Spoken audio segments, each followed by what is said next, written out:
I'm gonna bring up the baddest motherfucker I know.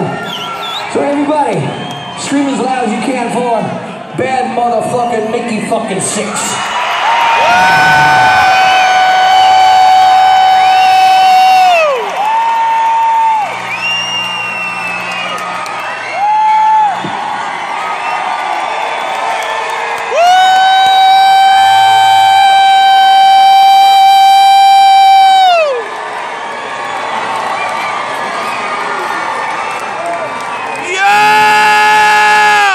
So I was just thinking,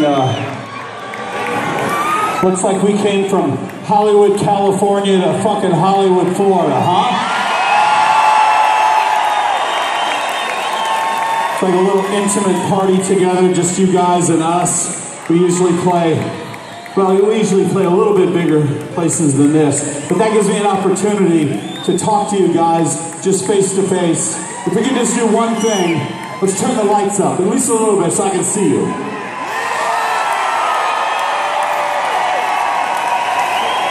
So I thought I'd just take a second and talk to you guys, maybe give you a little history lesson on Motley Crue, maybe a life lesson, maybe inspire you guys to do something, because we feel that in life, shit doesn't just happen. People say everything happens for a reason. In Motley Crue, we say shit happens because you make a fucking decision to do something different.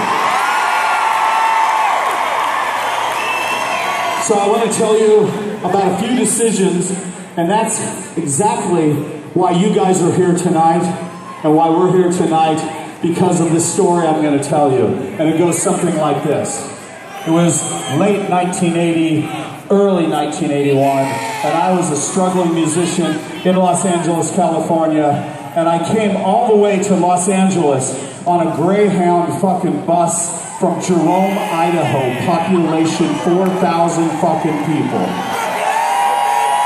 But I made a decision to come to Los Angeles because I just wanted to be in a fucking band. And I had a band, and I was at band rehearsal one night, and I did something that at the time might have been a bad decision, but I looked at the guys in the band and I said, I'm sorry, I don't know why, but I'm gonna quit the band.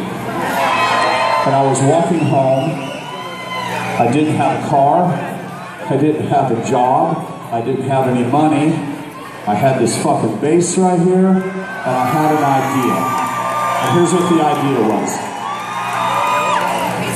There has to be 3 other motherfuckers in Los Angeles, California that wants to reach into the fucking heart of the music industry and pull it out.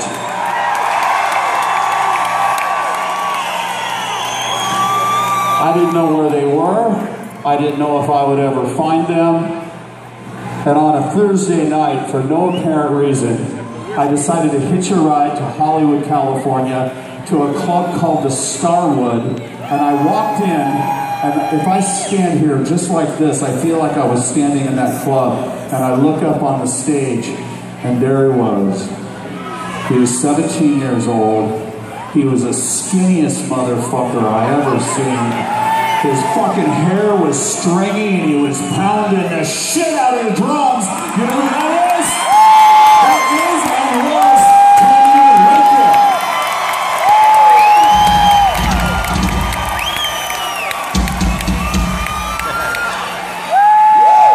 Yeah, it's been a fucking crazy ride. So, unfortunately, for me, Tommy was in another band. So I sit down with Tommy, and I bought him 2 beers, and I had a rum and coke, and we sit on the floor together, and I know his band was looking at me, and they're thinking, that guy with the weird fucking hair is trying to steal our drummer, and they were fucking right. And me and Tommy sit there in the dark in that fucking stinky club, and we talked about a couple things that became very important to you guys and to us. And the first was, we fucking loved heavy metal. And something else that we were in love with that would become a huge part of this band's history and the fabric of this band is that we also loved punk rock.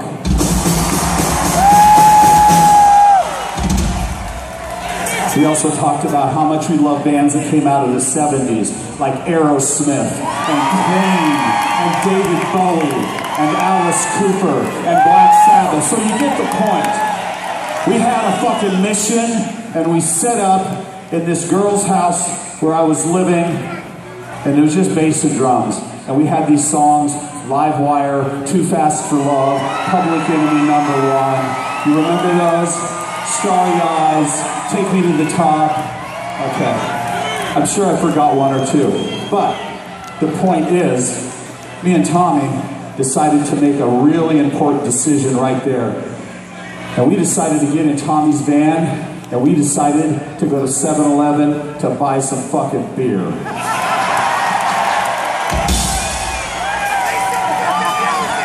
And luckily we did, because right by the beer was a magazine called The Recycler Magazine. And we picked it up, and it said, guitarist available. Loud, rude, aggressive motherfucker. Right there, it said Mick Mars.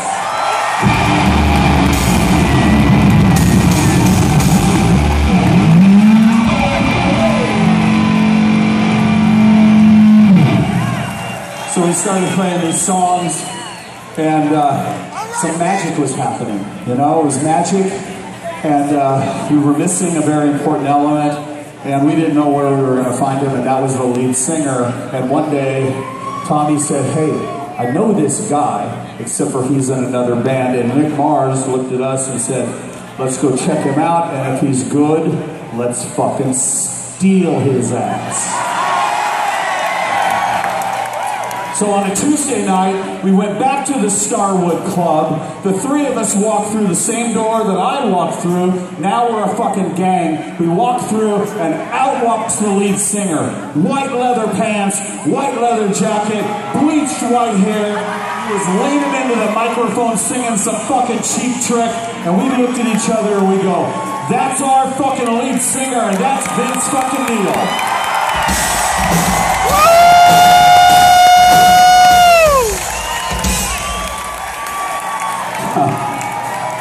So Vince made a decision to quit his band that night. And we figured out how to get $26 to our name. And we went to Burbank, California. We went to a rehearsal spot, and we had one fucking day. We had one fucking shot. And if it didn't work, you wouldn't be here, and we wouldn't fucking be here. And we sat there. We didn't even have a band name, but we had one song. And I handed the lyrics to Livewire to Vince, and he said, I fucking got this. Nick picked up the guitar, turned up his amps, Tommy jumped behind the drums, I picked up the bass, and at that exact fucking moment in history, January 17th, 1981, this motherfucker was born, Motley Crüe.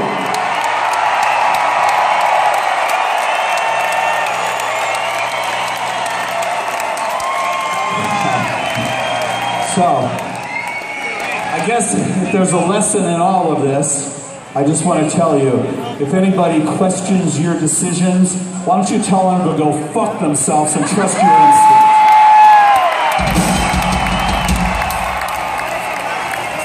Are you ready? Remember this. This is not goodbye, because we're going to haunt you till the day that you fucking die.